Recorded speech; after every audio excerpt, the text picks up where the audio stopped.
O stomakougađanju. Začetak ploda je cvet, a početak delatnog života je uzdržanje.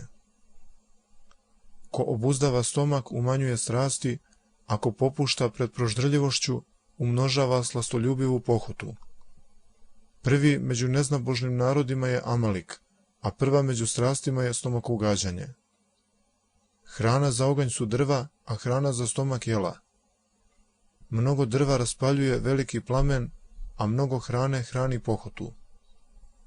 Plamen nestaje kad ponestane građe, a oskudna hrana isušuje pohotu.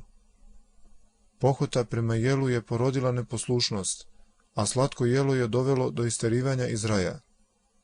Skupa jela naslađuju grlo, ali hrane i neuspaljivog crva pohotljivosti. Stanjeno crevo priprema za bdenje na molitvi, a prepuno navodi na duboki san. Trezvoumlje prati suvojedenje, a sit život u ugodnostima pogružava u duboku sanjivost. Molitva isposnika je slična mladom orlu koji para visine, a molitva onoga koji se gosti pada dole opterećena sitošću. Isposnika je kao svetla zvezda na čistom nebu, a onoga koji se gosti kao mračno nebo u noći bez meseca. Magla skriva sunčeve zrake, a gusta isparenja upotrebljenih jela pomračuju Zaprljano ogledalo ne predaje jasno crte lika koji se u njemu odražava, a misaona sila zamagljena sitošću ne prima poznanje Boga. Zemlja koja se dugo ne obrađuje rađa trnje, a stomakougodnika sramne pomisli. Nije moguće obresti miris u gnoju, niti blagouhanje sagledavanja kod stomakougodnika. Oko stomakougodnika traži gde su gozbe, a oko uzdržljivca gde je sabor mudrih. Duša stomakougodnika broji dane spomena mučenika radi obilnog ručka koji ga očekuje, a duša uzdržljivca podražava njihov život. Plašljivi vojnik trhti od zvuka trube koji nagoveštava borbu, a stomakougodnik od nagoveštaja početka posta. Stomakougodljivi monah je sluga svog stomaka i pod njegovim bičem plaća svakodnevni danak. Hitri putnik brzo dostiže do grada, a uzdržljivi monah do mirnog ustrojstva srca. Spori putnik koji nije dostigao naseljena mesta noći u polju pod otkrivenim nebom, a stomakougodljivi monah ne dostiže do doma besstrašća. Dim tamjana zamirišuje vazduh, a molitva uzdržljivca Božji njuh.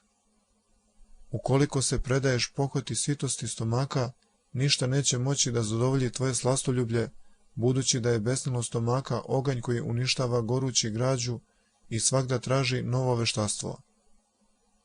Puna mera nečega što se stavlja u sasud puni posudu, a stomak neće reći dosta, pa makar se raspao. Podizanje ruku je nagnalo u bekstvo Amalika, a dela koja su ustremljena gore pobeđuju plotske strasti. Istrebljuj iz sebe sve što oživljava strasti i krepko umrtljuj svoje telesne udove. Kao što mrtav neprijatelj u tebi ne pobuđuje strah, tako umrtvljeno telo neće pomutiti tvoju dušu. Mrtvo telo ne osjeća bol od vatre, ni uzdržljivac slast u umrtljenom telu. Ako pobediš Egipćanina, sakrij ga u pesku, to jest, ako pobediš strast pohote, nemoj nasićavati telo, već ga drži na suhojedenju. Jer kao što iz zemlje kada se oloži niče ono što je u njoj bilo sakriveno, tako se i strast pohote razgoreva kada se telo nasiti.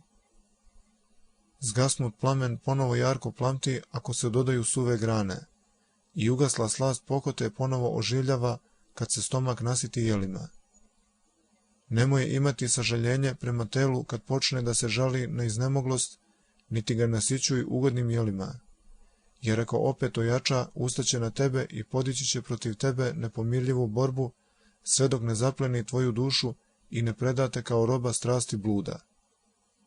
Umereno hranjeno telo je kao dobro ukroćen konj koji nikada neće zbaciti konjanika. Konj koji je obuzdan uzdom popušta i povinuje se ruci konjanika, a telo koje je ukroćeno oskudicom u jelu i bdenjem se ne otima iz ruku pomisli koja je sela na njega, niti rže kako inače čini kad je pokrenuto strasnim porivom. Prejedanje hranom hrani pomisli, a pijani poji san maštom. Prijatnost naslade umire čim hrana prođe kroz grlo, ali u tom grobu oživljava pohotljivost. Trud na obrađivanju svog dela zemlje kao plod donosi upokojenje, a razni vidovi zadovoljstva za svoj kraj imaju gorenje ili telesno ovde ili kažnjeničko tamo. Onaj ko podvizima čini da vene cvet ploti, svakodnevno u telu pomišlja o svojoj končini. Neka blagorazumnost srca trud uzdržanja meri prema stanju tela, kako po raslabljenosti tela i samo ne bi postradalo. Neka se telo zadovolji umerenim podmirenjem prirodnih potreba. Neka se tvoje telesno podvižništvo usmerava na rastvenim razlozima, kako bi se naučio da boluješ srcem zbog grehova i da saosećaš dušom. Majka pohotnog slastoljublja jeste stomakougađanje. Ono rađa slastoljubivu pohotljivost i mnoge druge strasti. Od njega, kao od nekog korena, niču stabljike drugih strasti. Za kratko vreme, postavši drveće, podjednako sa onim koje ga je rodilo, one se razgranavaju u poruke koji dosežu do neba. Tako su srebroljublje, gnev i tuga porodi izrasline stomakougađanja. Stomakougodniku je ponajpre potreban novac da bi zadovoljio želju koja uvek plamti, premda se nikada ne podmiruje. Osim toga, on će se svakako uzbuditi gnevom protiv onih koji ga ometaju da stekne novac. Kada pak gnev bude bio nemoćan da pređe u delo, po nužnosti će se pojaviti tuga. Stomakougađanju su više nego bilo čemu drugome srodni sladostrasni pokreti. Želeći da pokaže srodnost tih strasti, i sama priroda je polnim organima naznačila mesto pod stomakom.